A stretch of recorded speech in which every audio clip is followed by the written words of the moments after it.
Sebelumnya saya mau berpaling dulu karena selama ikut CGB saya diajarin terus-terusan untuk berpantun, ya. Ke Jakarta beramai-ramai, cakep. Sampai di kota hari sudah malam. Sebelum acara kita mulai, saya buka dengan ucapan salam. Assalamualaikum warahmatullahi wabarakatuh. Alhamdulillahirabbil alamin wa bihi nasta'in ala umri dunya wa din wa sallallahu ala sayyidina Muhammadin wa ala alihi wa sahbihi ajmain. Amma ba'du.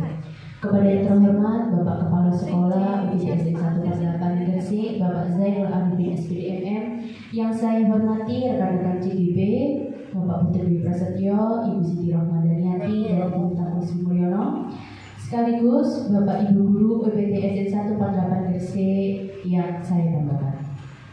Puji syukur kehadirat Allah SWT atas limpahan rahmat serta hidayahnya, sehingga pada hari ini kita semua dapat menghadiri kegiatan menyebarkan pemahaman dan penerapan pengalaman budaya positif dalam keadaan sehat walafiat.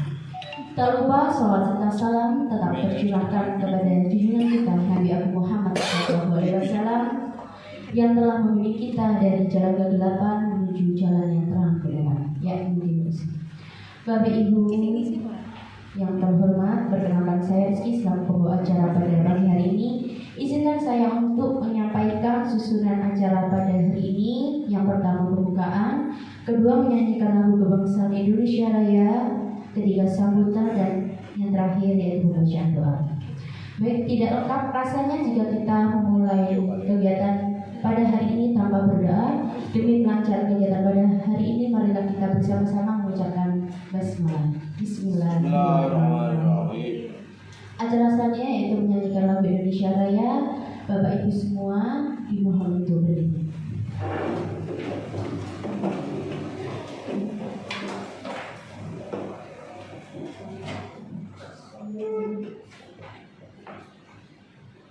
Hiduplah Indonesia Raya, Indonesia tanah airku, tanah tumpah darahku. Di sanalah aku berdiri, jadi pandu ibuku. Indonesia kebangsaanku, bangsa dan tanah airku. Marilah kita berseru, Indonesia bersatu. Hiduplah tanahku, hiduplah negeriku, bangsaku, rakyatku semuanya. Bangunlah jiwanya, bangunlah badannya untuk Indonesia Raya. Indonesia Raya, merdeka, merdeka, tanahku, negeriku yang ku cinta. Indonesia Raya, merdeka, merdeka, hiduplah Indonesia Raya. Indonesia Raya, merdeka, merdeka, tanahku, negeriku yang ku cinta. Indonesia Raya, merdeka, merdeka, hiduplah Indonesia Raya. Hadirin dipersilakan duduk kembali. Baik, acara selanjutnya Bapak Ibu yang kami hormati, untuk berikutnya akan kita dengarkan sambutan yang akan disampaikan oleh Bapak Kepala Sekolah kita, Bapak Zainul Arifin SPDMM. Kepada beliau kami persilakan. Assalamualaikum warahmatullahi wabarakatuh. Alhamdulillah alladzi an'ama 'ala fajr inna rabbana laghafurur rahim. Asyhadu an la ilaha illallah wa asyhadu anna Muhammadar Rasulullah sallallahu alaihi wasallam wa ala alihi wa ashabihi amin.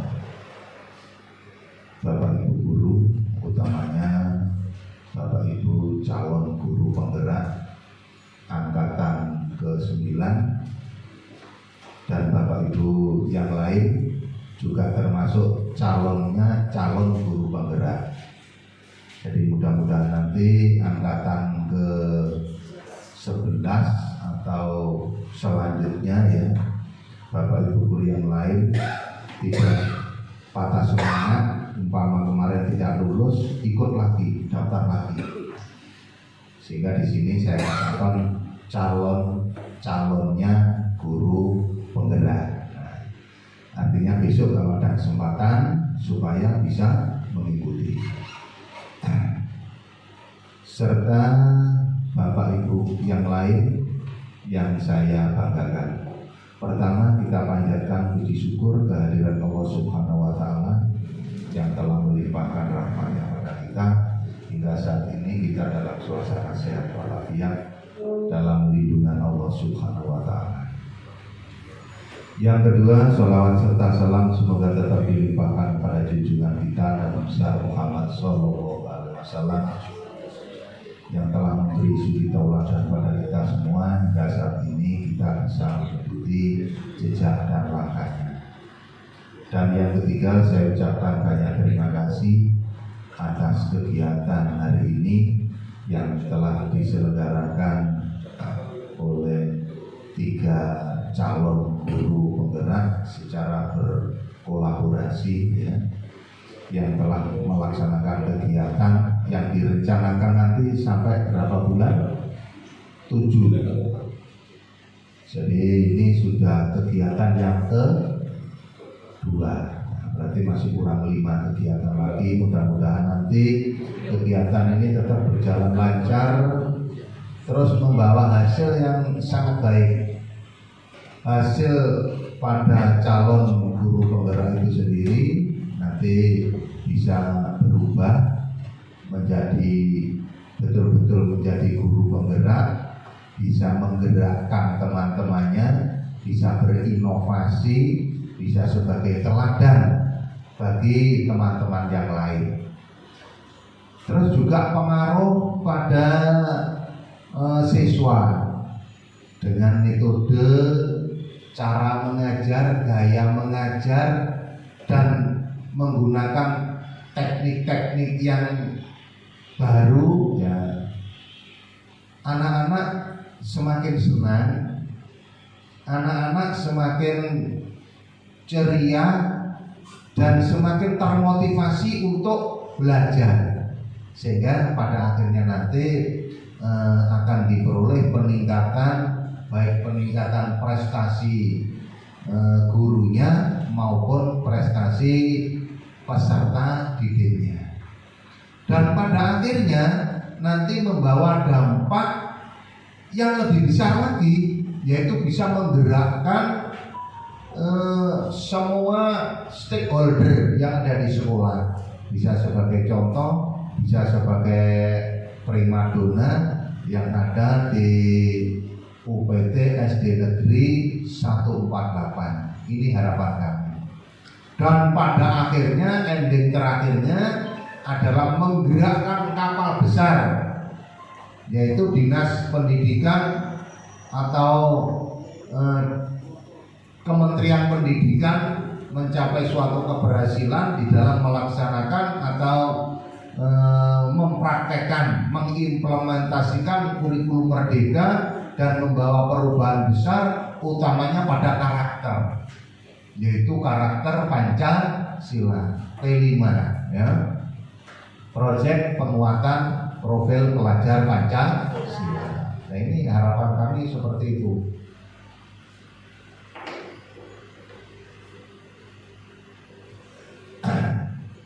Jadi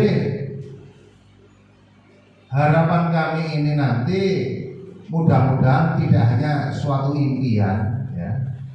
Tidak hanya suatu impian, tapi betul-betul kenyataan. 3 orang calon guru penggerak ini nanti akan menjadi sponsor yang bisa dicontoh, yang bisa ditiru oleh peserta yang lain.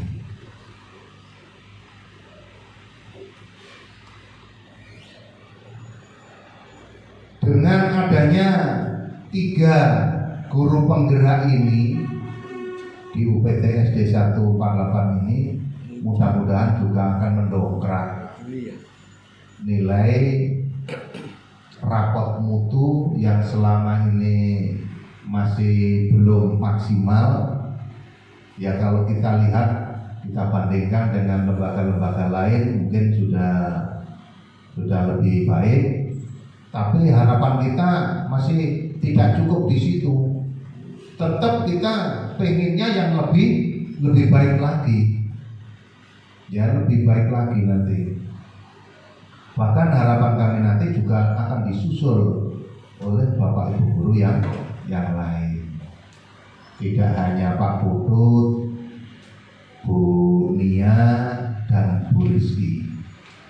Dan alhamdulillah 3 orang ini sebagai angkatan yang pertama di SD kita. Kalau secara nasional memang angkatan ke-9, tapi di UPT SD 148 ini baru angkatan yang pertama, termasuk pendongkrak awal, ya, pendongkrak awal yang telah berhasil bisa mengikuti kegiatan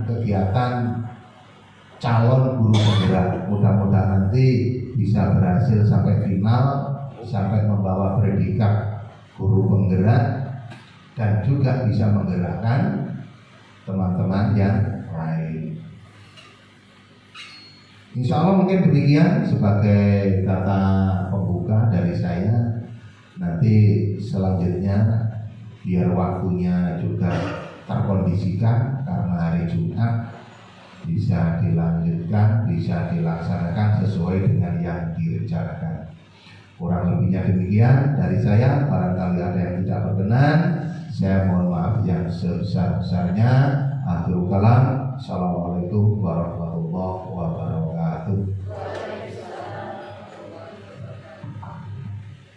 Terima kasih Pak Zainul atas sambutannya.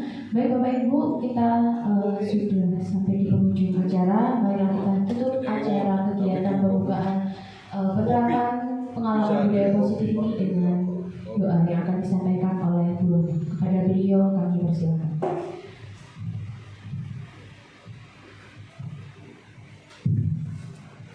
Assalamualaikum warahmatullahi wabarakatuh. Bismillahirrahmanirrahim. Bismillahirrahmanirrahim. Semoga hajat Bu Nia, Bu Pak Putut menjadi guru penggerak. Semoga lancar sampai iya, sampai nanti. Lalu Al-Fatihah. Allahumma sholli ala sayyidina Muhammad wa ala ali sayyidina Muhammad walhamdulillahirabbil alamin. Rabbana zalamna anfusana wa in lam taghfir lana wa tarhamna lanakunanna minal khasirin. Allahumma inna nas'aluka ilman nafi'a wa rizqan halalan thayyiban wa amalan mutaqabbala. Allahumma ighfirli fi masyakina wa liman alamna warhamna wa akrimhum bi ridwanikal azim. Rabbana taqabbal minna innaka antas samiul alim wa tub alaina innaka antal wahhabur rahim. Rabbi habli minas solihin. Rabbana habna min azwajina wa dzurriyyatina qurrata a'yun waj'alna lil muttaqina imama. Ya Allah, ya Allah, ya Allah, ya arhamar rahimin. Rabbana fid dunya hasanah wa fil akhirati hasanah wa qina adzabannar. Subhana rabbika rabbil izzati amma yasifun wa salamun alal mursalin walhamdulillahi rabbil alamin. Al-Fatihah.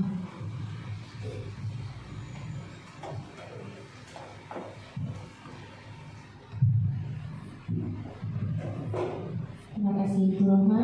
Baik Bapak Ibu hadirin semua, saya selaku pembawa acara mohon izin undur diri. Mohon maaf apabila ada salah kata yang terucap. Saya akhiri. Wassalamualaikum warahmatullahi wabarakatuh. Kita langsung saja nih. Bapak Ibu, tadi sudah disampaikan di UPTSN 148 Gresik ini ada 3 CGP. Saya, Rizky, Pak Putut, dan Bunia. Kita bertiga di sini bukan berarti kita ini lebih mengungguli jenengan semua. Di sini kita sharing ya, saling menyampaikan ilmu yang kita ketahui dan harapannya bisa bermanfaat buat jenengan semua. Nah, kebetulan di modul 1.4 ini tentang budaya positif kita memang diminta untuk menyampaikan kegiatan tentang budaya positif. Nah, di sini kita berkolaborasi. Jadi nanti Pak Putri dulu yang menyampaikan materinya, kemudian saya dan terakhir Dunia. Langsung saja. Assalamualaikum warahmatullahi wabarakatuh. Waalaikumsalam warahmatullahi wabarakatuh. Selamat pagi, salam sejahtera bagi kita semuanya. Saya lebih baik berdiri dari tadi duduk ya.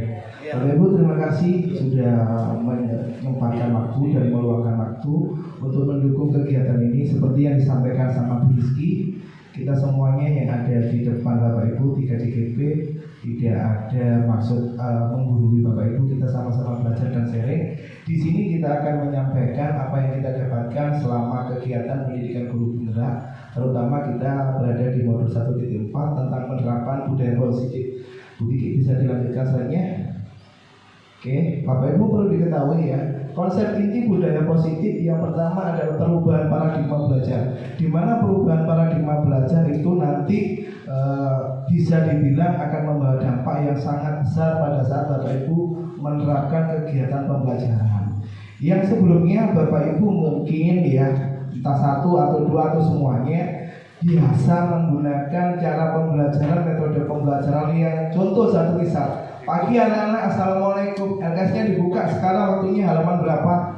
Itu contoh satu misalnya. Akan kita rubah pelan-pelan mindset itu, bahwasannya untuk merubah kita butuh semangat dan tekad yang kuat. Berikutnya tentang miskonsepsi teori kontrol. Jadi di sini Bapak Ibu nanti akan kita sampaikan satu persatu bagaimana kita mengendalikan kontrol sebagai guru menghadapi sebuah permasalahan. Kita menemukan permasalahan, bukan mencari permasalahan. Jadi Bapak Ibu nanti kedepannya bisa menemukan permasalahan yang ada. Kita bukan mencari, karena semestinya seyogyanya kita bisa menemukan apa yang menjadi permasalahan peserta didik di dalam proses kegiatan pembelajaran. Berikutnya lagi disiplin dan nilai kebajikan. Dalam nilai kebajikan dan disiplin nantinya Bapak Ibu seperti kita coba jabarkan tentang keyakinan kelas, kesepakatan kelas. Karena itu Bapak Ibu mungkin sudah pernah melakukan sebelumnya, tapi dalam kesempatan hari ini saya, Bu Nia dan Bu Kiki akan menyampaikan lebih detail seperti apa disiplin dan nilai kebajikan itu. Berikutnya teori motivasi, hukuman, konsekuensi, dan restitusi. Ini nanti berhubungan dengan segitiga restitusi. Seperti apa menstabilkan identitas, mengembalikan kepercayaan anak. Nanti ada satu persatu nanti dulu diunduh sama teman-teman. Keyakinan kelas tadi sudah saya sampaikan. Kebutuhan dasar manusia nanti ada 5, nanti disampaikan teman saya. Posisi kontrol guru nanti jadi penghukum atau pemantau dan lain-lain akan disampaikan juga. Segitiga restitusi nanti disampaikan satu persatu. Kebetulan saya ada di perubahan paradigma belajar, miskonsepsi teori kontrol, dan disiplin. Sudah itu aja akan disampaikan oleh teman-teman saya yang lainnya. Monggo dilanjutkan Bu Kiki. Nih, perlu kita ketahui untuk Bapak Pendidikan di Indonesia, Ki Hajar Dewantoro, filosofi Ki Hajar Dewantoro yang paling mengena, tujuan pendidikan yaitu menuntun, bukan menuntut ya, menuntun segala kodrat yang ada pada anak agar mereka dapat mencapai keselamatan dan kebahagiaan yang setinggi-tingginya, baik sebagai manusia maupun sebagai anggota masyarakat. Bapak Ibu perlu ketahui, kita kodratnya menuntut. Jadi bukan menuntut anak untuk menjadi bisa. Kita mungkin beranggapan setiap siswa dituntut untuk menjadi bisa. Dan perlu Bapak Ibu pahami semuanya, peserta didik ataupun siswa kadang itu mempunyai kebosanan atau kejenuhan apabila kita menyampaikan materi pembelajaran yang terlalu monoton. Tuntutan kita menjadi guru mendapatkan nilai yang sempurna, yang baik. Bukan itu yang kita harapkan sekarang. Kita menuntun menjadi peserta didik yang sesuai dengan kodrat alam dan kodrat zaman. Kodrat alam itu meliputi bakat, minat, karakter, dan keterampilan unik. Kodrat zaman beradaptasi dengan sesuai kondisi zaman. Perlu kita ketahui Bapak Ibu, di kelas saya kebetulan sempat saya buat story WA. Ada satu anak perempuan baik Pak. Anaknya setiap kali saya beri tugas dan saya coba maju ke depan, dianya kesulitan belajar. Setelah itu pada saat ada tugas saya tanya, kemarin malam belajar sama siapa? Belajar sendiri Pak Guru. Papa kemana? Papa nyeketel. Mama YouTuber, kakak manggung. Lah kamu ini mau jadi apa? Saya mau jadi seperti kakak, Pak. Kakakmu apa? Penyanyi. Ya itulah. Dari situlah nanti kita bisa menemukan dan menuntun anak. Iya. Karena perlu kita pahami bersama, angka dan nilai bukan penentu sebuah kesuksesan. Kita kasih tepuk tangan dulu semuanya kita ini. Berikutnya Bu Kiki. Oke, alhamdulillah. Peran guru. Yang pertama, fasilitator pembelajaran. Di mana fasilitator pembelajaran adalah mempermudah proses pembelajaran. Jangan membuat sulit apa yang sudah menjadi mudah. Jadi yang dimaksud dengan fasilitator pembelajaran adalah satu, kita sebagai guru memberikan kemudahan tentang materi-materi yang dianggap peserta didik itu susah. Kita berikan penjabaran, kita berikan kebebasan anak untuk berpikir dan berkarya. Kita coba menerapkan diferensiasi pembelajaran, di mana kegiatan pembelajaran berpusat pada peserta didik, bukan berpusat kepada guru, karena sumber dari segala ilmu kita menggali dari potensi anak. Berikutnya, memanusiakan hubungan. Hafal nama siswa, non diskursi. Jadi dengan satu sama lain, semestinya kita bisa hafal satu persatu nama siswa. Insya Allah Bapak Ibu Guru UPTSD 108 sudah hafal satu persatu nama siswanya, ya. Yang penting bukan nama orang tuanya, ya, nama siswanya ini yang paling penting ini. Mengolah kelas, strategi ataupun proses pembelajaran. Di dalam strategi dan proses pembelajaran kita garis bawahi. Kadang itu strategi dan proses pembelajaran ini dianggap hal yang sangat simpel dan sepele. Tapi manakala kita sulit menerapkan strategi dan proses pembelajaran, dampaknya nanti akan berdampak kepada hasil yang diharapkan. Satu misal, kita mempunyai strategi pembelajaran yang mengikuti pola yang dahulu. Satu misal tadi sudah saya sampaikan di depan. Manakala itu kita rubah pelan-pelan, akan menjadi dampak yang baik. Ciri utama guru itu untuk disukai anak. Manakala bapak guru izin, itu anak-anak keberatan.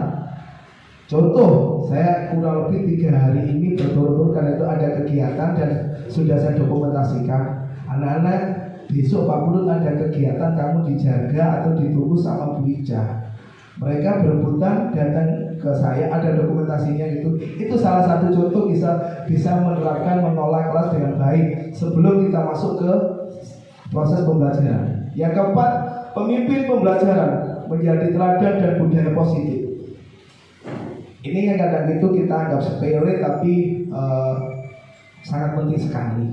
Alhamdulillah kemarin Bapak Kepala Sekolah dan rekan-rekan guru sudah menerapkan satu budaya positif. Kita menerapkan KTR dan itu sebagai satu bentuk prakarsa perubahan. Insya Allah di Senin kemarin kita melanjutkan untuk anti bullying dan bebas narkoba, ya itu tadi sudah disiapkan oleh KOSP. Berikutnya Bu Kiki. Oke, mengapa disebut budaya positif? Bapak Ibu pastinya tahu apa itu kegiatan budaya positif. Budaya positif karena aktivitas yang diharapkan muncul pada siswa bersumber dari nilai kebajikan yang diyakini oleh seluruh siswa, warga sekolah, keyakinan kelas. Jadi disampaikan di awal tentang keyakinan kelas, kesepakatan kelas, di mana keyakinan kelas dan kesepakatan kelas itu sangat penting. Satu misal, ini contoh yang paling simpel aja. Mungkin Bapak Ibu sudah pernah melakukan, tapi di sini paling nanti berpikir, oh itu koyok biar saya tahu tak lakon. Keyakinan kelas, satu misal, Bapak Ibu ada di dalam sebuah kelas kita buat keyakinan dan kesepakatan kelas. Anak-anak, kalau ada yang tidak mengerjakan tugas, apa yang semestinya dilakukan?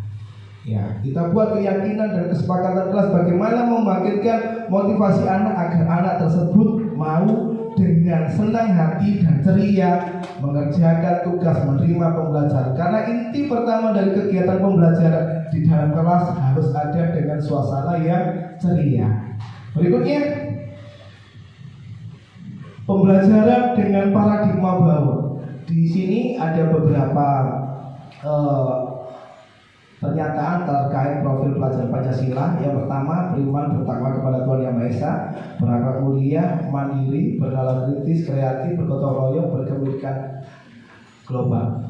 Pembelajaran dengan paradigma baru merupakan pembelajaran yang dirancang berdasarkan prinsip berdiferensiasi.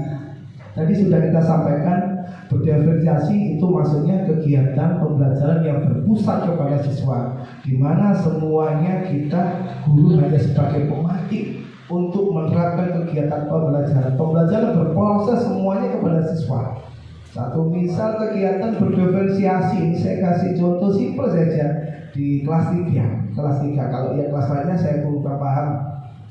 Kelas 3 kebetulan sekarang masuk di tema 3 tentang satuan ukur hadiah. Tadi saya sama Pak Dono sempat ngobrol-ngobrol, jadi setiap istirahat saya sama Pak Dono ngobrol-ngobrol di belakang. Tadi ada yang bisa nyanyi ya kilometer, hektometer, iya, yo. Anak-anak dari situ sudah bisa menghafalkan satuan panjang.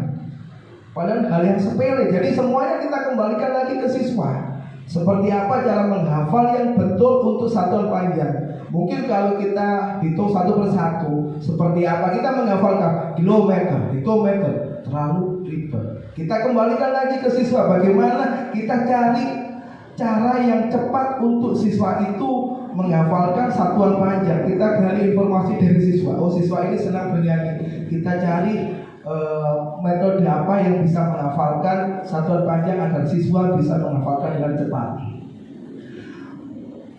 Prinsip pembelajaran berdiferensiasi sehingga peserta didik belajar sesuai kebutuhannya berdasarkan tahap perkembangan sesuai teori psikologi modern untuk mewujudkan profil pelajar Pancasila. Di mana profil pelajar Pancasila sudah kita sampaikan: beriman bertakwa kepada Tuhan Yang Maha Esa, berakhlak mulia, berkepentingan global, bergotong royong, kreatif, bernalar kritis dan mandiri.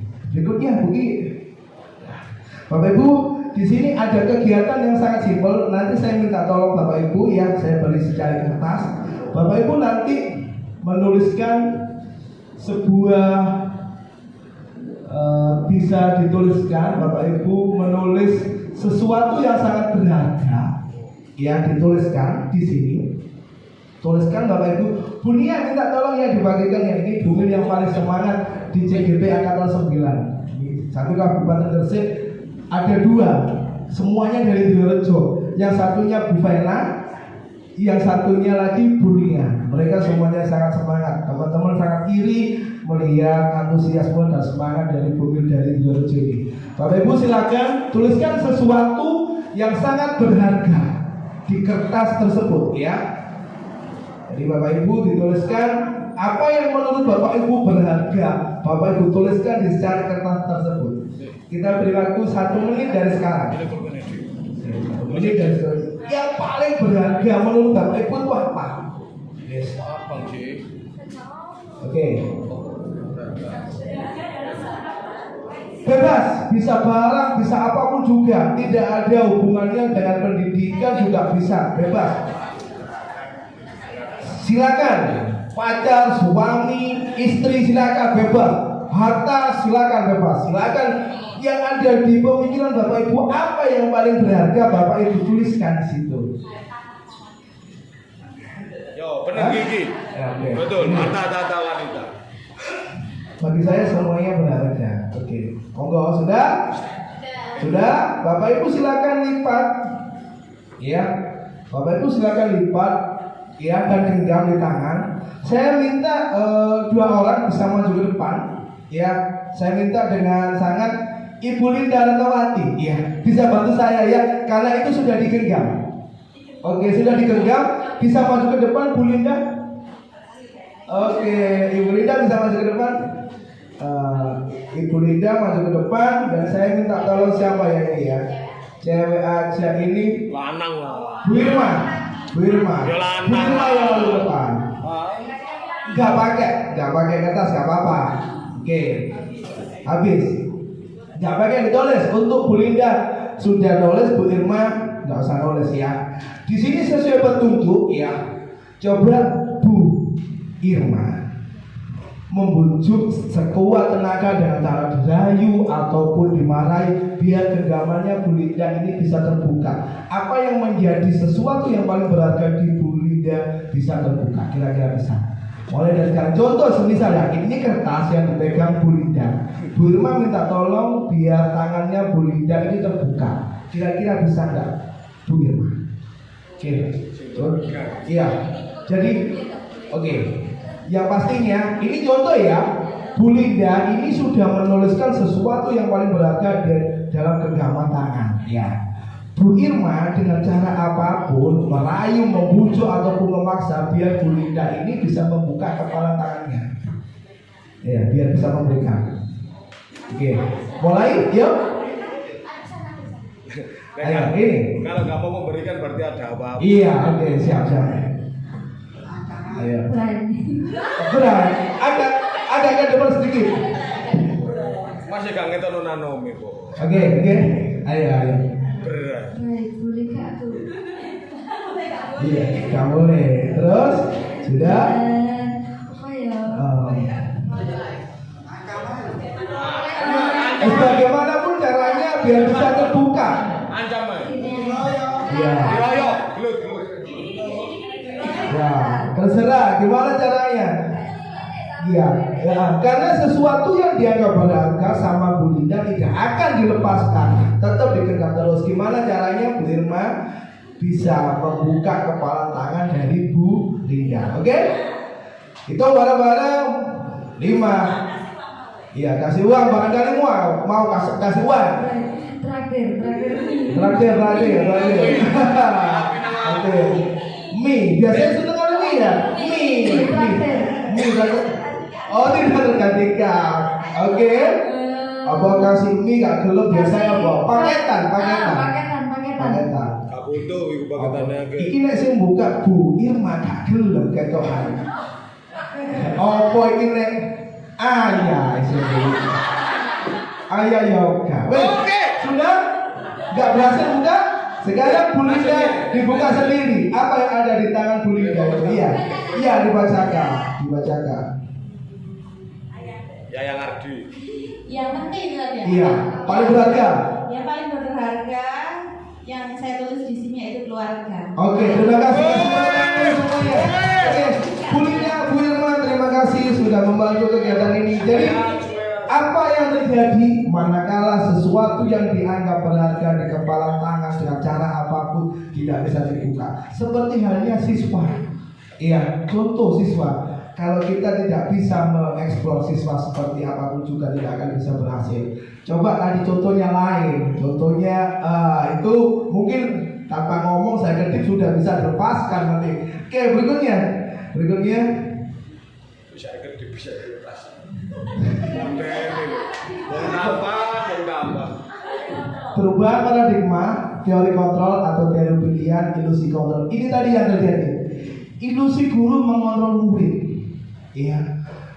Kita ketahui bahwasanya guru selangkah lebih menang daripada murid. Apapun yang dikatakan guru pasti akan diikuti murid dengan catatan itu masih dalam koridor suatu pembelajaran. Jadi murid merupakan mesin fotokopi yang sangat cepat apabila guru memberikan contoh. Karena satu perintah lebih bermanfaat daripada 1000 contoh.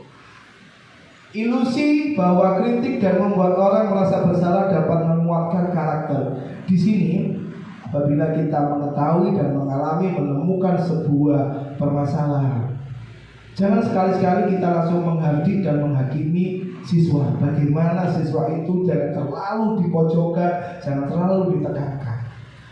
Nanti akan dijabarkan sama rekan-rekan JGP saya tentang segitiga restitusi. Berikutnya, ilusi bahwa semua penguatan positif efektif dapat bermanfaat. ilusi bahwa orang dewasa memiliki hak untuk memaksa, tapi tidak semua orang dewasa memiliki hak untuk memaksa. Karena itu tanpa dipaksa ya juga bisa diberikan. Berikutnya, jangan kasih contoh itu, masalah nanti. Mengubah paradigma stimulus respon ke pendekatan teori kontrol. Yang pertama ada dua bagian. Yang pertama di kolom pertama stimulus respon, realitas atau kebutuhan kita semuanya. Teori kontrolnya realitas dan kebutuhan kita yang berbeda. Maksudnya seperti ini, Bapak Ibu perlu kita ketahui tentang realita yang ada atau kebutuhan siswa yang ada. Kadang itu tuh berbeda dengan yang kebutuhan guru. Kita lanjutkan, semua orang melihat hal yang sama. Teori kontrolnya setiap orang memiliki gambaran berbeda. Jadi setiap aspek itu mempunyai penilaian yang berbeda-beda. Tidak semua siswa itu sama dengan yang kita inginkan. Kita mencoba mengubah orang agar berpandangan sama dengan kita. Teori kontrolnya kita berusaha memahami pandangan orang lain tentang dunia. Stimulus respon, perilaku buruk dilihat sebagai satu kesalahan. Teori kontrolnya semua perilaku memiliki tujuan. Stimulus respon, orang lain bisa mengontrol saya. Teori kontrol, hanya Anda yang bisa mengontrol diri Anda. Jadi kesimpulannya tidak semuanya bisa dikontrol. Hanya Anda yang bisa memiliki kontrol diri. Kecuali, ya saya lanjutkan, saya bisa mengontrol orang lain. Memang iya kan gitu ya. Tapi Anda tidak bisa mengontrol orang lain. Pemaksaan pada saat bujukan gagal, kolaborasi konsensus menciptakan pilihan baru. Dilanjutkan lagi bukti ini. Untuk yang terakhir, disiplin. Disiplin kata yang kamus-kamus berasal dari bahasa Latin disiplinnya yang artinya belajar. Jadi proses disiplin ada proses pembelajaran untuk hal yang baik. Makna asal kata ini berkonotasi dengan disiplin diri dari murid. Disiplin membuat orang menggali potensi menuju sebuah tujuan apa yang dihargai. Namun dalam budaya kita, makna disiplin telah berubah menjadi sesuatu yang dilakukan seseorang pada orang lain untuk mendapatkan kepatuhan. Kecenderungan umum adalah menghubungkan kata disiplin. Dengan kata lain, secara tidak langsung, disiplin adalah belajar. Jangan sekali-sekali menyampaikan kita harus disiplin kalau tanpa kita belajar. Ingat, perubahan sekecil apapun akan membawa manfaat yang sangat besar di dalam kehidupan kita. Tetap semangat terus belajar untuk menuju yang lebih baik. Sekian dari saya, untuk Dwi Prastianto, CGP Angkatan 9, Kabupaten Gresik, Jawa Timur. Untuk berikutnya dilanjutkan rekan saya, Bu Rizky. Kita tepuk tangan dulu semuanya.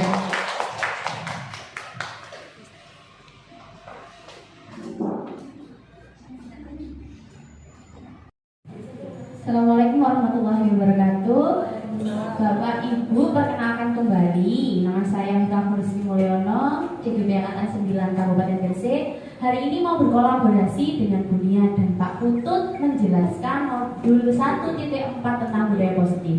Tadi Pak Putut menyampaikannya dari disiplin ya. Secara tidak langsung Bapak pendidikan kita, Bapak Ki Hajar Dewantara mengartikan disiplin itu sebagai kontrol diri.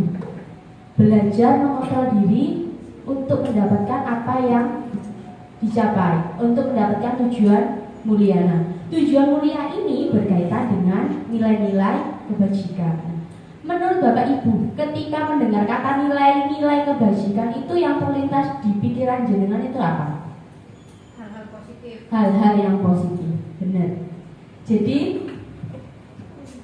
nilai kebajikan adalah sifat-sifat positif manusia yang merupakan tujuan mulia yang ingin dicapai setiap individu. Nilai-nilai tersebut bersifat universal, lintas bahasa, suku bangsa, agama maupun latar belakang. Menurut Dr. William Glasser, setiap perilaku atau perbuatan itu memiliki suatu tujuan.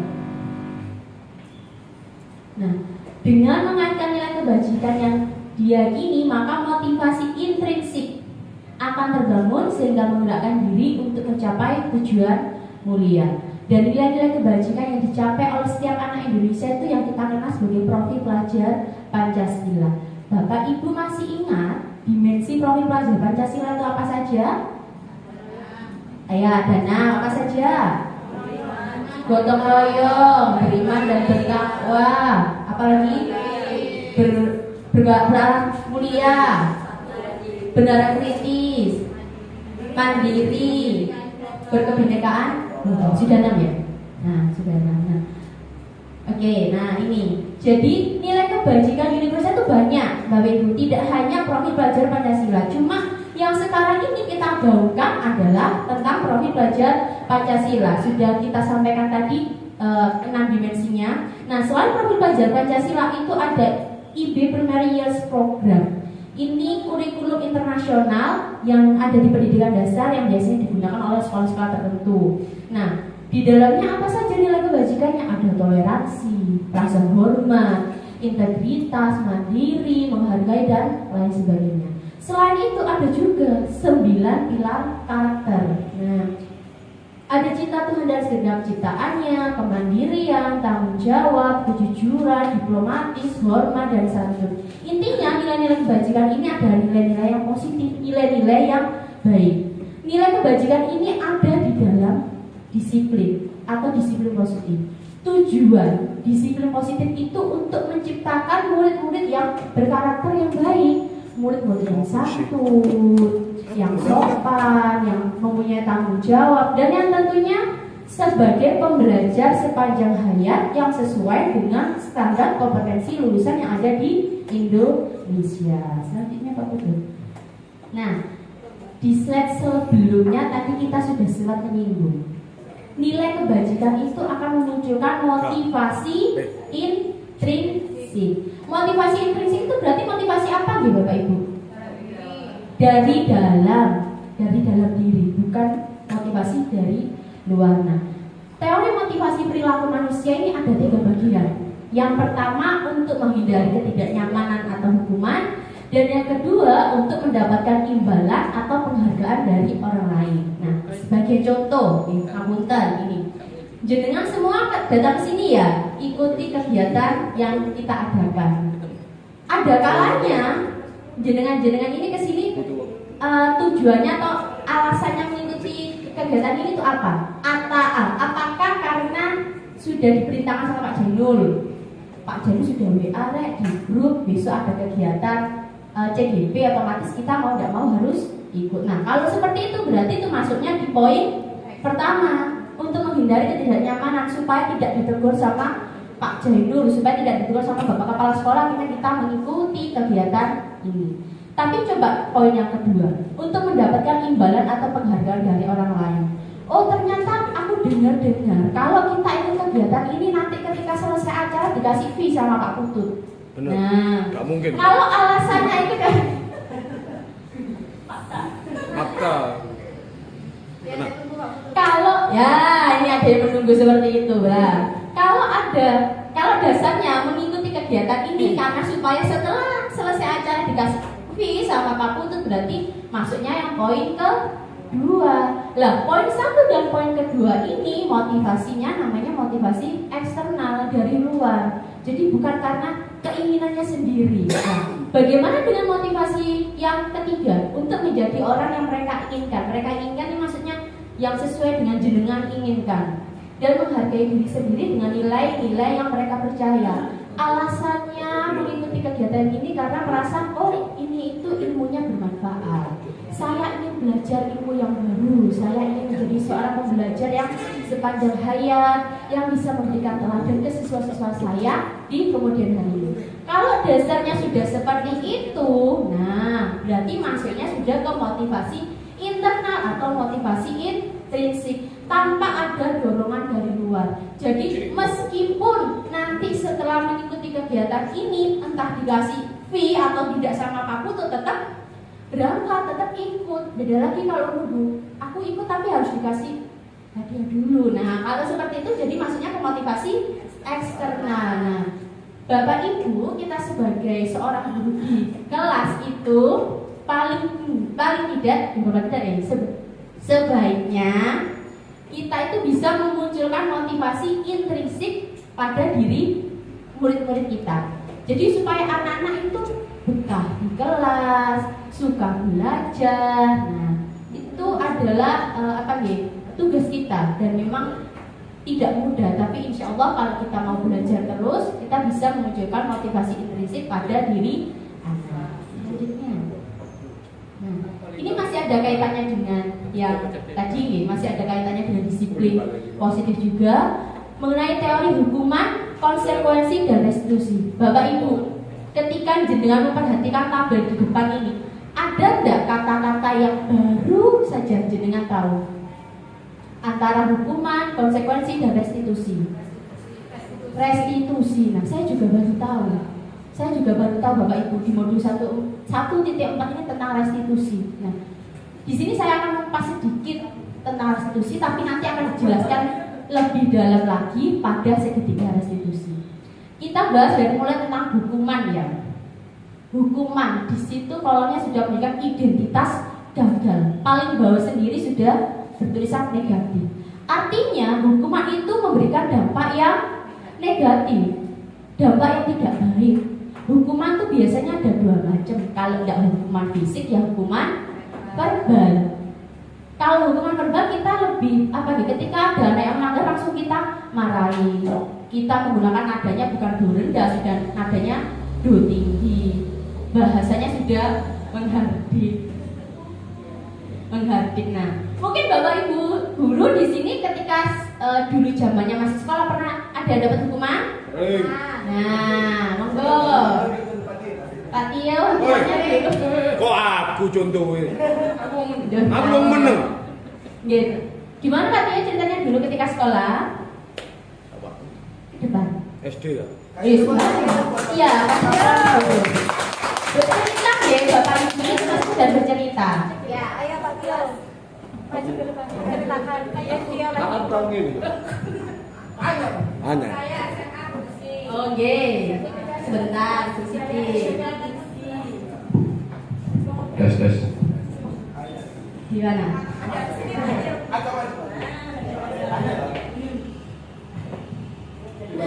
Pengalaman saya dulu waktu SD pernah dihukum ketika upacara datang terlambat. Oh iya, terus hukumannya? Hukumannya berdiri di depan teman-temannya, depan peserta. Gimana? Berdiri tak ya? Ya berdiri di depan teman-temannya mulai upacara berjalan sampai selesai. Itu rasanya menguanu banget. Apalagi saya di Tenaru kan warga baru waktu itu. Nanti saya sempat juga sebagai bahan bully-bullyan. Oh, astagfirullah. Tapi berhubung saya taat ya.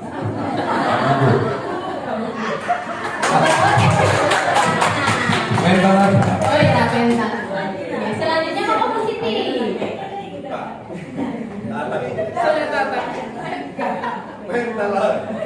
Itu saya tahu.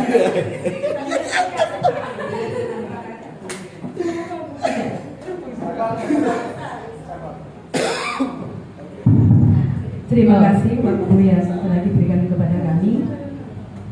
Di sini saya selaku guru kelas 5 akan memberikan pengalaman sedikit ketika kami duduk di bangku SMA. Yang pertama, waktu pembelajaran matematika, gurunya namanya Pak Miftah, ganteng banget. Ganteng banget Pak Miftah itu. Ketika diterangkan, ya semuanya harus memperhatikan. Setelah diterangkan, diberikan contoh, itu tidak diberikan lembaran, harus maju di papan tulis. Setiap hari seperti itu. Yang kedua, ketika waktu ulangan, ya, ketika waktu ulangan mendapatkan skor di bawah 60, itu membayar 100 rupiah. Waktu itu saya sakunya hanya 300. Itu kalau ulangan. Yes. Yang kedua, waktu contoh hari ini tanggal berapa? 20. Berarti ketika diterangkan maju ke depan absen 20. 20. Terus yang kedua berarti enggak, kelipatan. Berarti nanti kan 20 berarti 2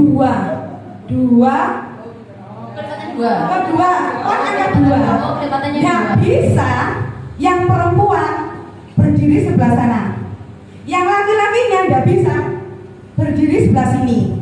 Yes. Kalau bisa silakan mengerjakan langsung di papan tulis. Lah di bawah papan tulis kan ada bangku.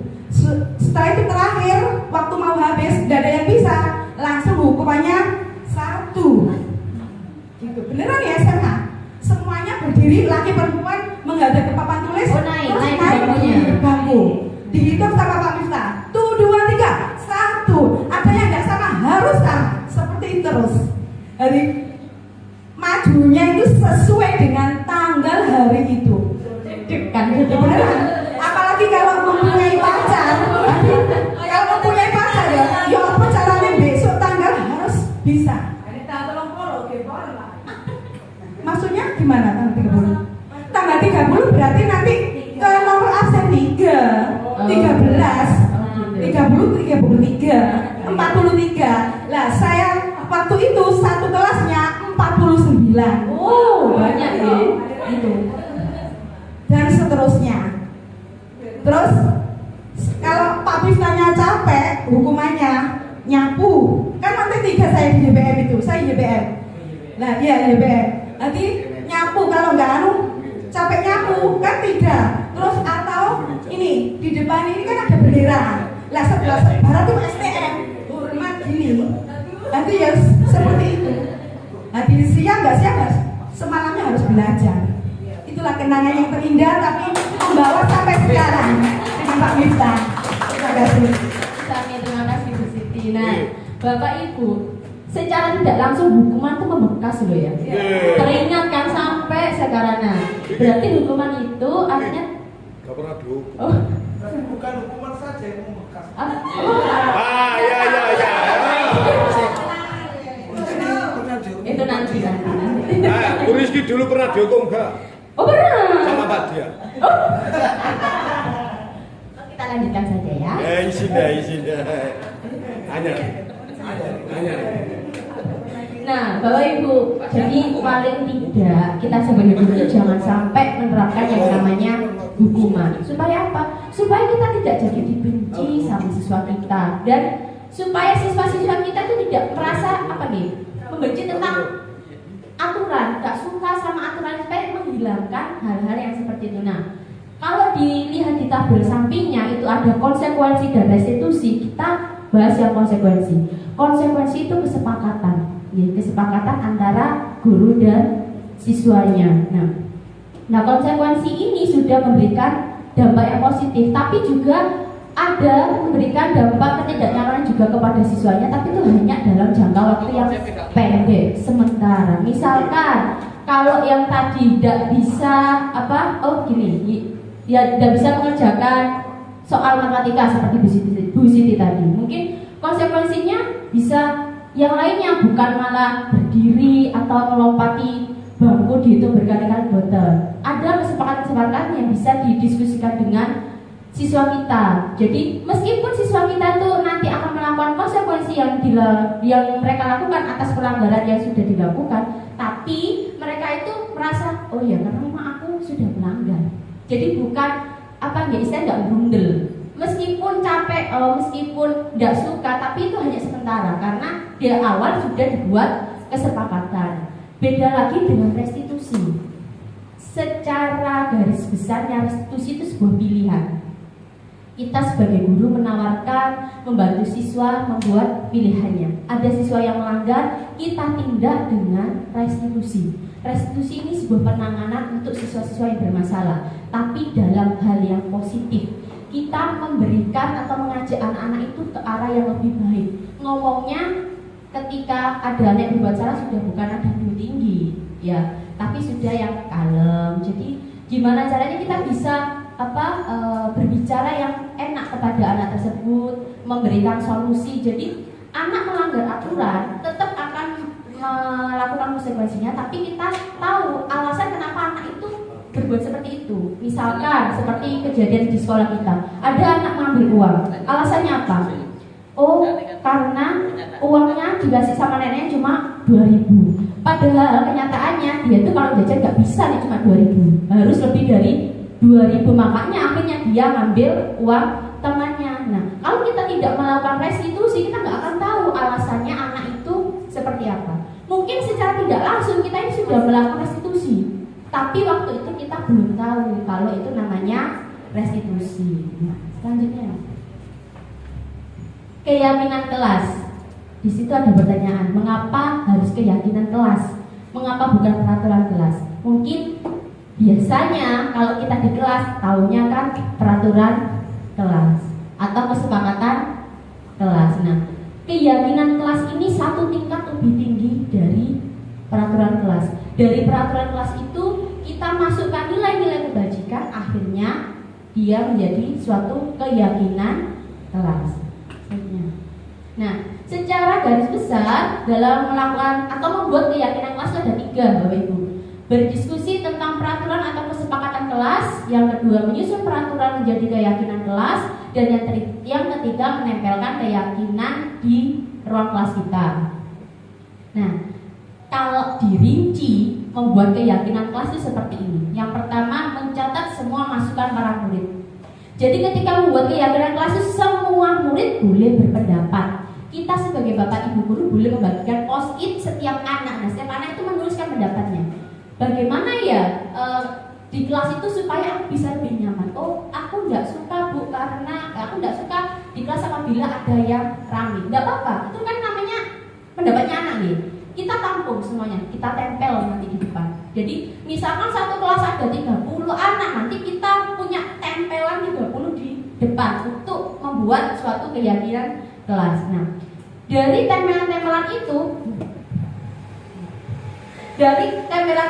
nantinya kata-kata yang dibuat atau kalimat yang dibuat sama anak-anak kita akan kita rubah menjadi kalimat yang positif. Misalkan ada anak yang nggak suka kalau teman-temannya itu berlarian, nggak boleh berlari-lari dalam kelas. Nah, kalimatnya diubah menjadi kalimat yang positif, berjalan di dalam kelas. Salah satu ciri keyakinan kelas itu kalimatnya atau pernyataannya adalah positif. Jadi bukan pernyataan negatif. Seperti itu. Yang ketiga, mengajak murid untuk menemukan nilai kebajikan atau keyakinan yang dituju dari peraturan tersebut. Bapak Ibu, kita melakukan keyakinan kelas ini komunikasinya dengan siswa tidak berhenti-berhenti. Kenapa? Karena supaya anak-anak itu betah di kelas itu dan yang mereka inginkan itu tersampaikan. Kalau sudah seperti itu, kelasnya jadi lebih kondusif tanpa kita harus melakukan effort yang lebih tanpa memaksa. Misalkan berjalan di kelas, dengarkan guru, datang ke tempat waktu. Nah, di sini itu termasuk dalam keyakinan untuk saling menghormati. Nilainya yaitu nilai hormat, nilai kebajikan, nilainya itu hormat. Ketika kita melakukan keyakinan kelas, kita jelaskan ke anak-anak. Saling menghormati, apa yang dimaksud dengan saling menghormati? Kalau di kelas keyakinan kita tentang saling menghormati itu apa saja? Berjalan di kelas gak boleh lari-lari. Ketika ada guru menjelaskan, didengarkan. Kita sampaikan antara guru dan siswa ada komunikasinya. Selanjutnya,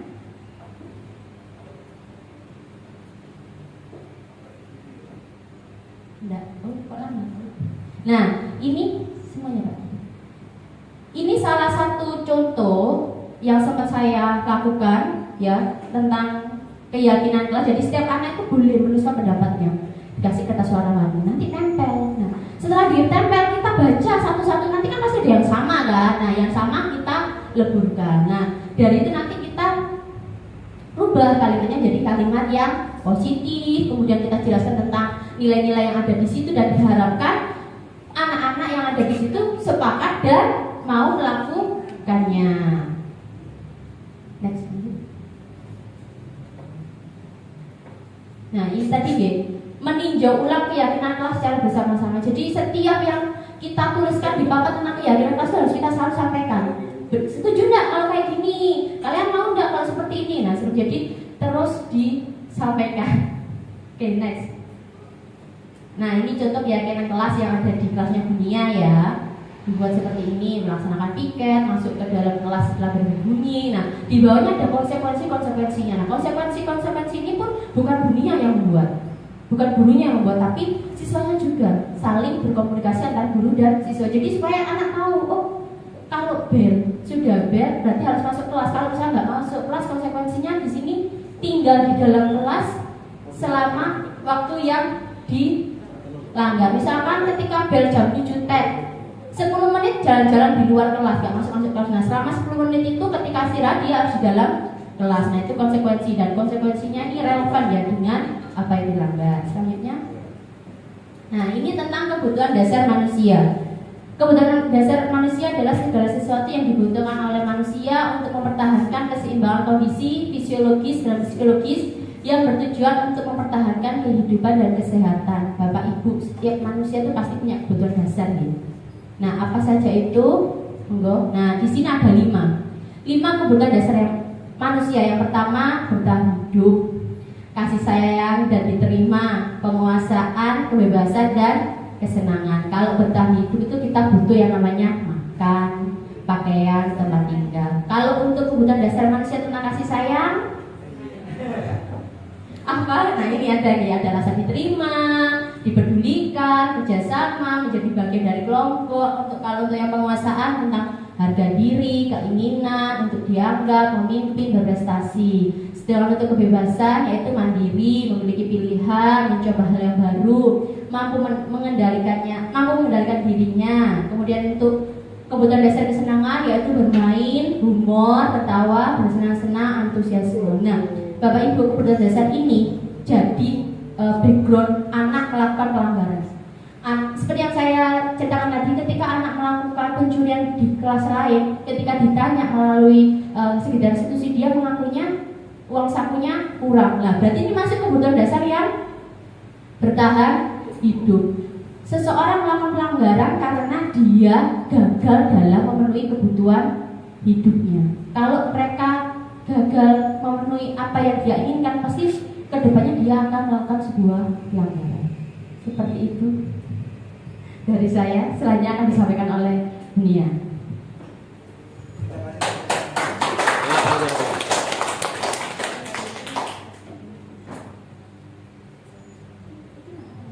Pak Tio, kameranya dioper. Kunci. 1 sampai 6. Oke. Ini udah terbuka. Apa sih? Iki wis ta? Wis. Baik Bapak Ibu, Assalamualaikum warahmatullahi wabarakatuh.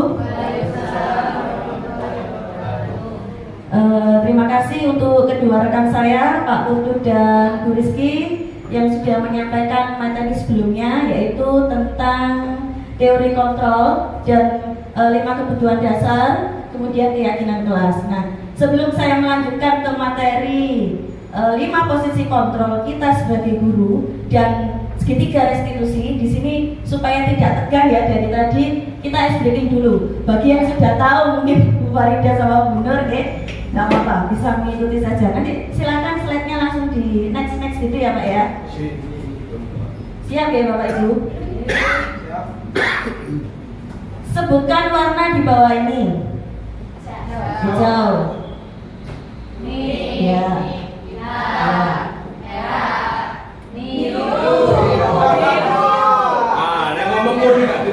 Lanjut.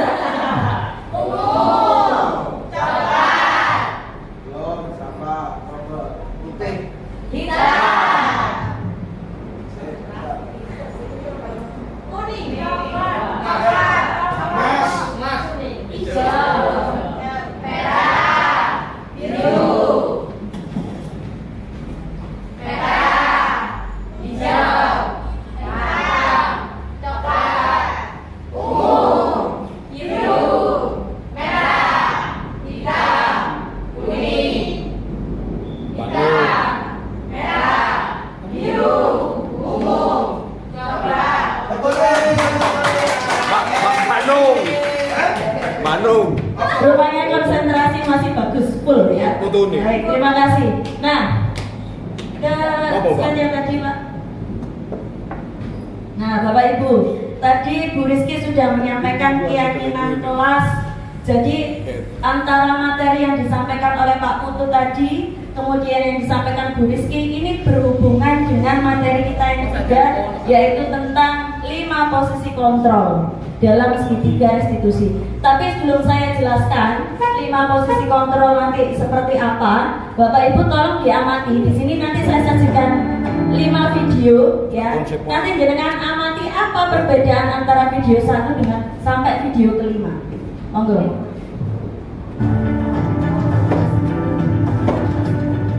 Yang sebelumnya.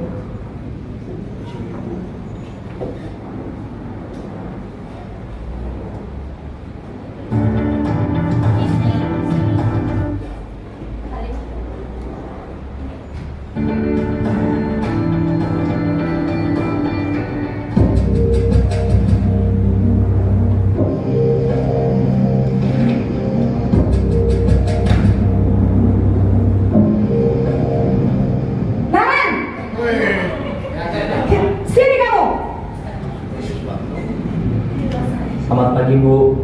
Selalu terlambat. Kamu deh, pasti terlambat. Maaf, Bu. Saya... Apa? Apa coba?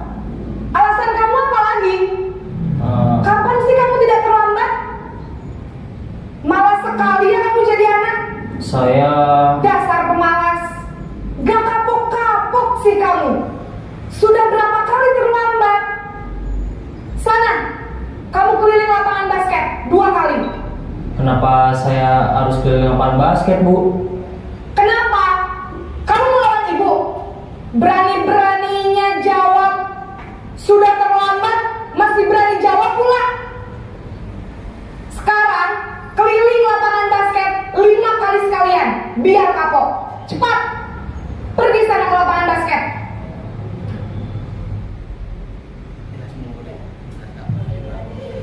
Itu tadi sebagai penghukum, ya. Berikutnya yang kedua.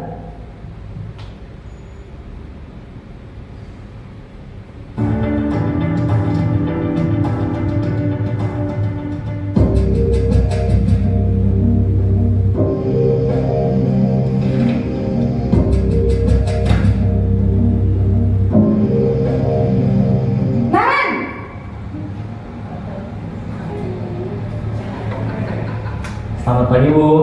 Naren, kamu kenapa terlambat lagi, nak? Ya Tuhan, Naren, kamu senang ya bikin ibu susah ya? Kalau kamu terlambat lagi, nanti ibu yang ditegur bapak kepala sekolah, nak. Disangka ibu tidak bisa membina kamu. Duh, gimana ini? Maaf, Bu. Duh, Gusti Naren, kamu suka ya kalau ibu ditegur bapak kepala sekolah? Terus, sekarang ibu harus tulis apa ini di buku absen? Ini kamu sudah sering terlambat loh. Ibu harus apa coba? Maaf, Bu. Maaf sekali. Ya sudah, lain kali jangan bikin ibu susah lagi ya, nak ya. Ibu tidak akan kuat lagi kalau kamu begini terus. Bisa jantungan kalau ibu tegur bapak kepala sekolah. Sana cepat kelas. Maaf ya, Bu. Maaf sekali. Itu tadi posisi pembuat merasa bersalah. Sekarang kita ke posisi ketiga. Sebelahnya.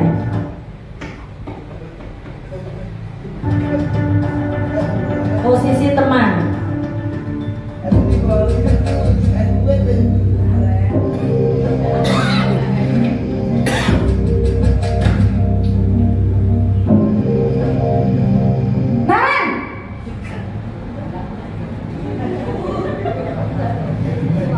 Selamat pagi, Bu. Wah, sudah jam berapa ini, nak? Selamat pagi ya, sayang. Iya, Bu. Habis ibu saya lupa bangunkan saya, Bu. Kamu malah menyalahkan ibu kamu. Kamu bukannya anak yang larinya paling kencang. Kok terlambat sih? Iya, Bu. Saya memang terlambat bangun tadi.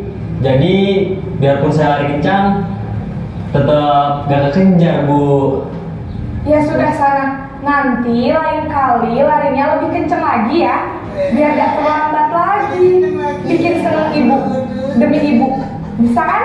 Bisa lah, Bu. Ya sudah sana masuk kelas. Ibu beresin urusan absen kamu. Kamu ini ada-ada saja. Jelas paling Naren. Selanjutnya yang keempat.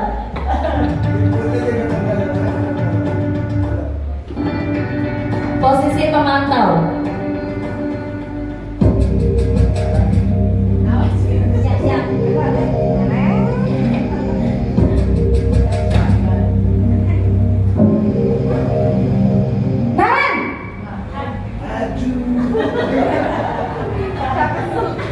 Selamat pagi, Bu.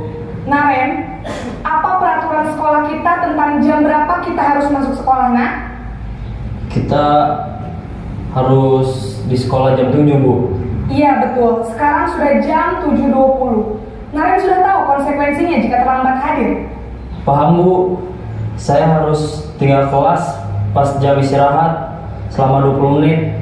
Ya benar, konsekuensinya demikian. Jadi nanti jam 9.30 pas istirahat, kamu harus tinggal di kelas, kerjakan tugas tambahan untuk ketertinggalan kamu, ya? Baik Bu. Dan yang terakhir, posisi manajer.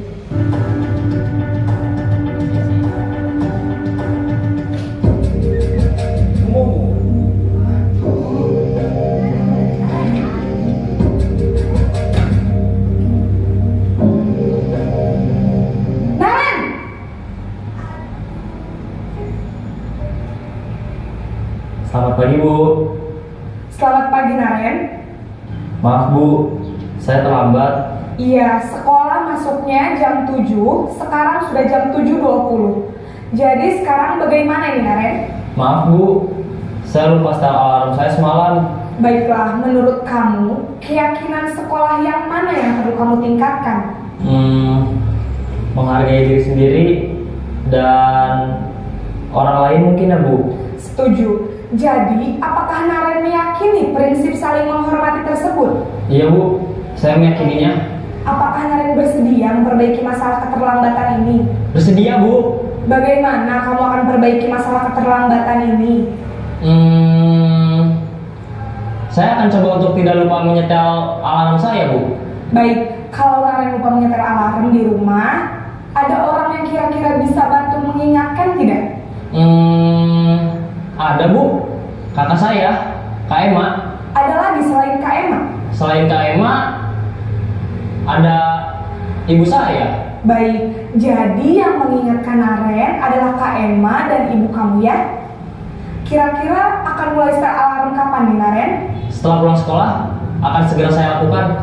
Baik, jadi Naren akan setel alarm untuk bangun besok pagi dan akan diingatkan oleh kakak dan ibunda Naren ya. Ada lagi yang mungkin perlu dilakukan Naren agar tidak terlambat bangun lagi? Tidak ada Bu. Baik Naren, terima kasih untuk kerjasama kamu. Sekarang kamu perlu kembali ke kelas untuk belajar. Baik Bu, terima kasih. Slide selanjutnya. Nah, dari kelima posisi kontrol restitusi, yang pertama sebagai penghukum, yang kedua pembuat merasa bersalah, yang ketiga sebagai teman, yang keempat sebagai pemantau, yang kelima sebagai manajer. Bapak Ibu tadi sudah mengamati 5 video, ya. Nah sekarang kira-kira dari video sebagai penghukum tadi bagaimana Bapak Ibu? Yang bisa Bapak Ibu ambil, oh bedanya kalau penghukum seperti ini, kalau membuat merasa bersalah seperti ini. Pak Tio? Ya Pak Tio? Maju. Iya, maju. Maju boleh, boleh.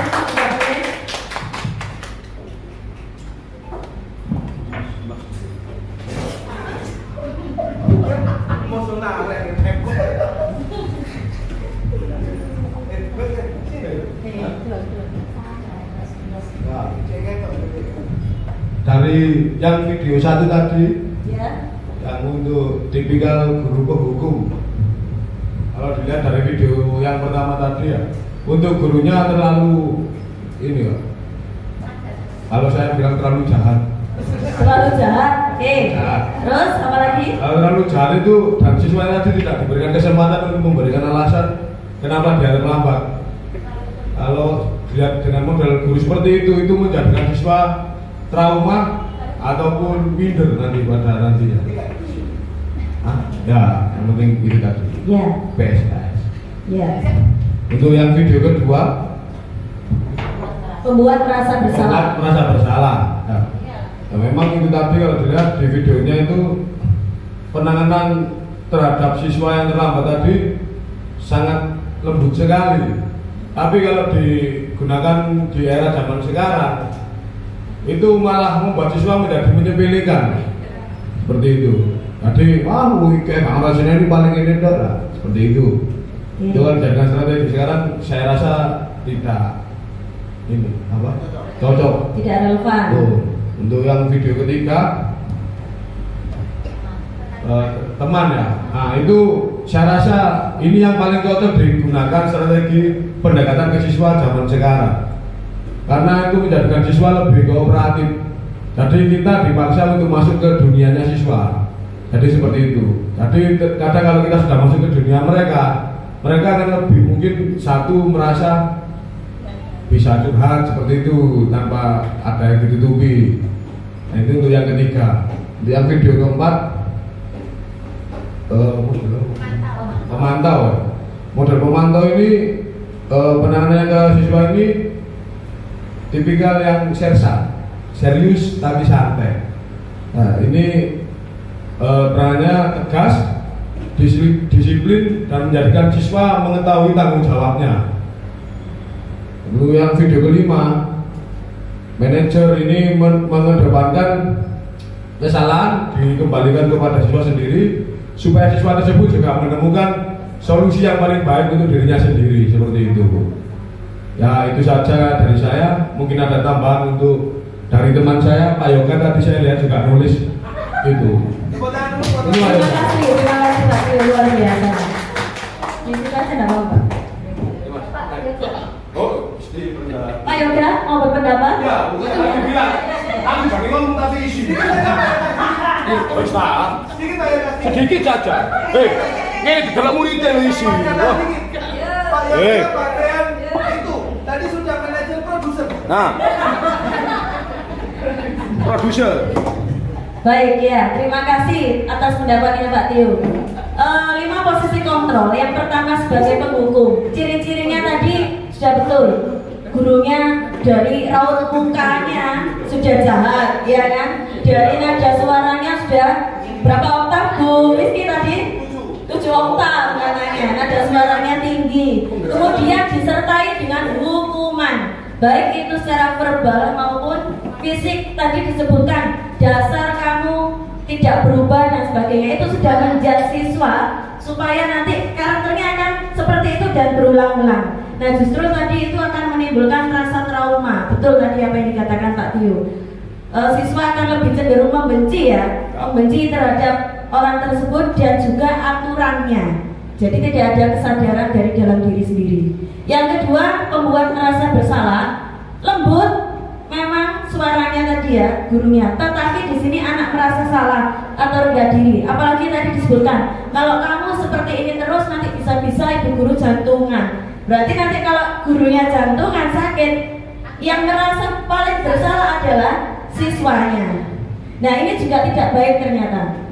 Posisi yang ketiga sebagai teman. Nah, tadi menurut Pak Tio relevan ya yang sekarang ya. Kalau sebagai teman itu bisa membuat anak nyaman, membuat anak itu bisa mengutarakan isi hatinya seperti itu. Tetapi Pak Tio di sini, kalau kita memposisikan diri sebagai teman, dampaknya adalah anak-anak tersebut justru akan semakin ketergantungan terhadap kita. Karena di sini sifatnya sementara, memang positif, tetapi nanti kalau misalnya, guruku katakan Bu Farida ini memposisikan temannya, memposisikan diri sebagai teman ke siswa. Jadi nanti kalau kelas itu tidak ditunggu atau diajar oleh Bu Farida, nanti akan berbeda lagi. Nah itu sisi negatif dari sebagai teman. Yang keempat, pemantau. Kalau sebagai pemantau di sini bedanya adalah ada jarak antara guru dengan siswa. Artinya apa? Guru sudah menjelaskan aturan apa yang sudah kamu langgar. Siswanya nanti menjawab, oh ya, saya melanggar ini. Konsekuensinya apa? Jadi tidak ada rasa apa ya? Kalau dibilang itu apa Pak? Rasa bukan konsep empatinya itu, kedekatannya itu tidak ada. Jadi seakan-akan ada jarak, saya guru, kamu siswa, kamu salah, yang kamu langgar apa, itu jelas sekali. Nah, pada posisi yang terakhir adalah manajer. Sebagai manajer, kita mengajukan pertanyaan untuk memberdayakan murid mencari solusi dari diri mereka sendiri. Artinya apa?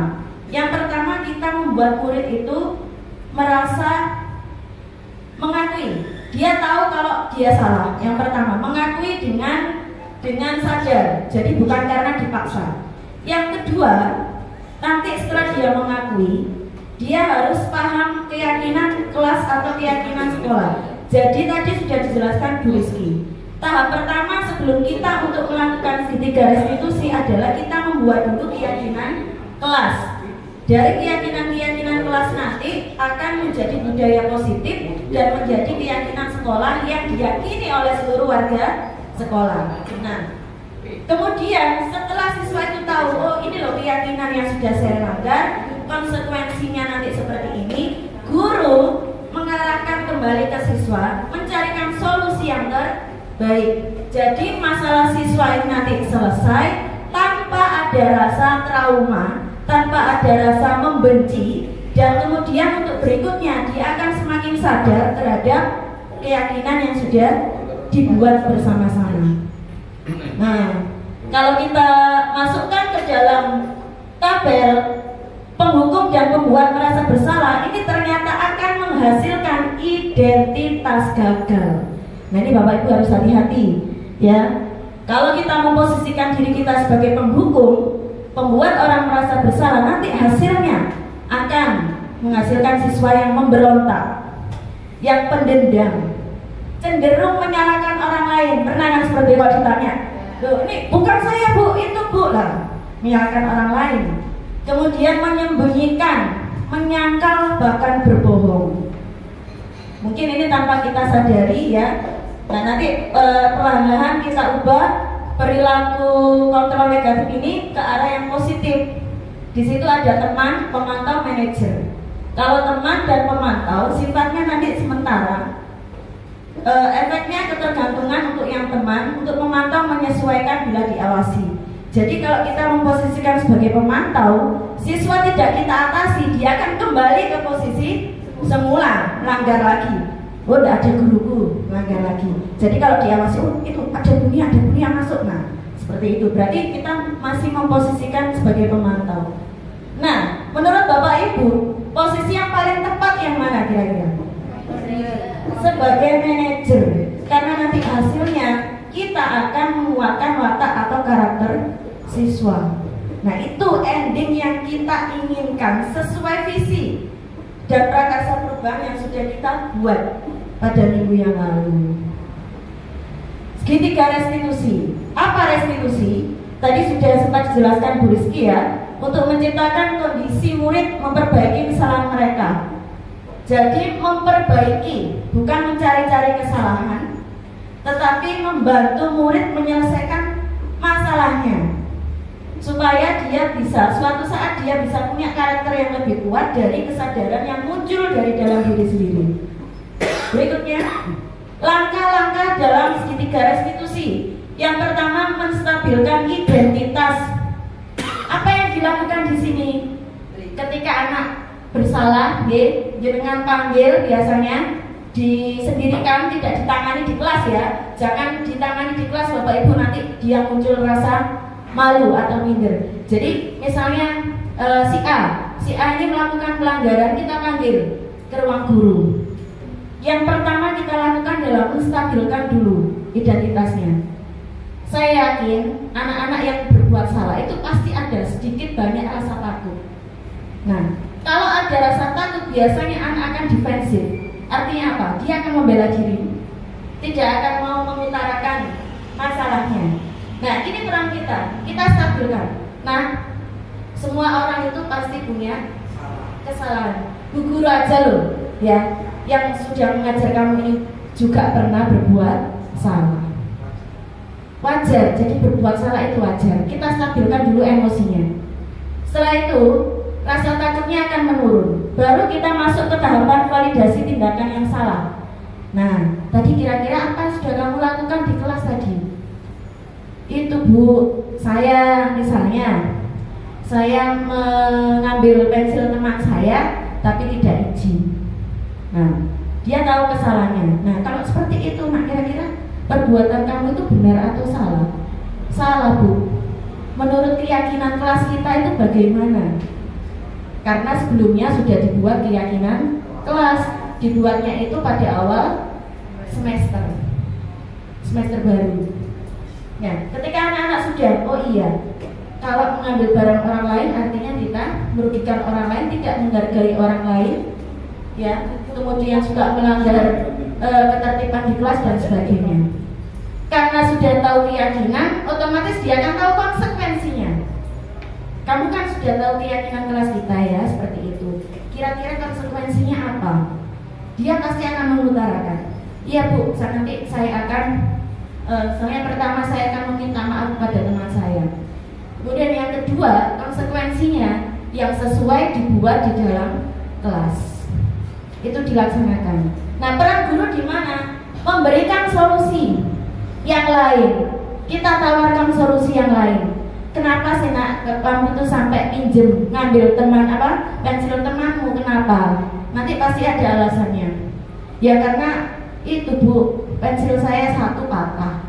Oh berarti nanti berikutnya diusahakan kalau di rumah masih ada pensil lagi, kamu rautin dibawa jadi ada cadangan misalnya. Atau yang kedua nanti kalau mau pinjam itu harus bilang dulu ya, seperti itu.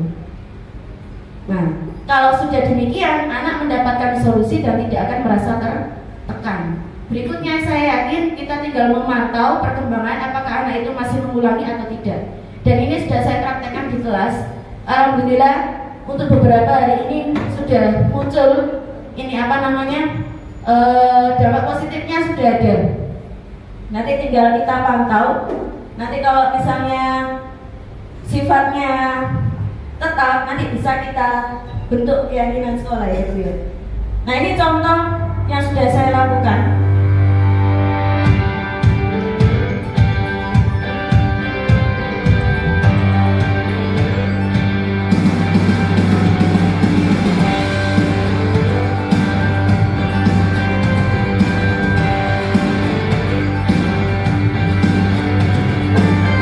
Kasus satu ini tidak membawa buku. Ini sering ini kita temui ya. Sudah diberikan jadwal tapi bukunya tidak dibawa.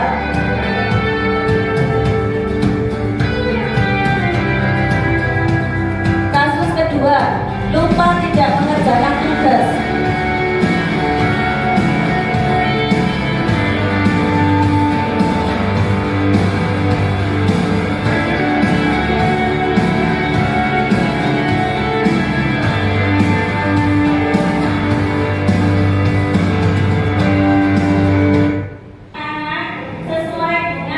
Di skip aja Pak, nanti bisa lihat di YouTube ya.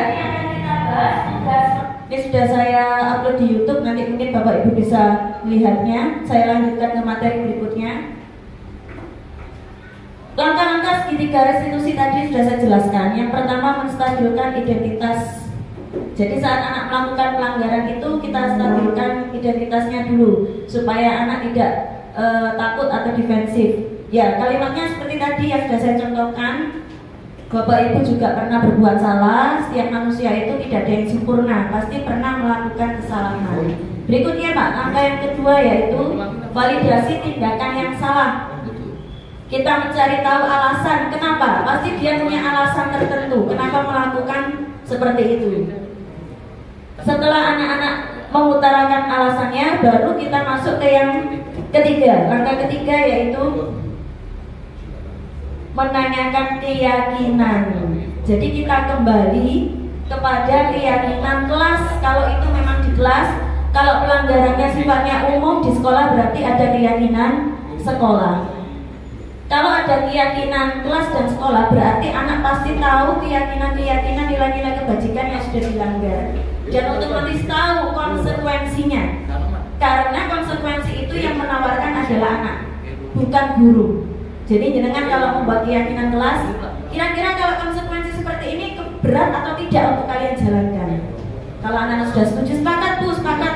Itu yang akan kita gunakan nanti pada setiap kali pembelajaran maupun di luar pembelajaran. Lanjut Pak.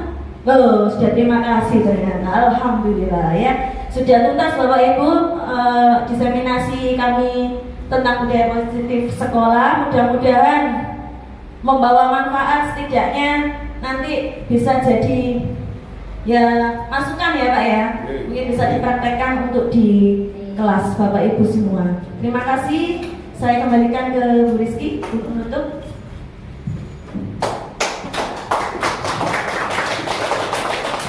Ya, Bapak Ibu, sekian pemaparan tentang budaya positif yang sudah kami bertiga sampaikan. Semoga memberikan manfaat kepada jenengan semua.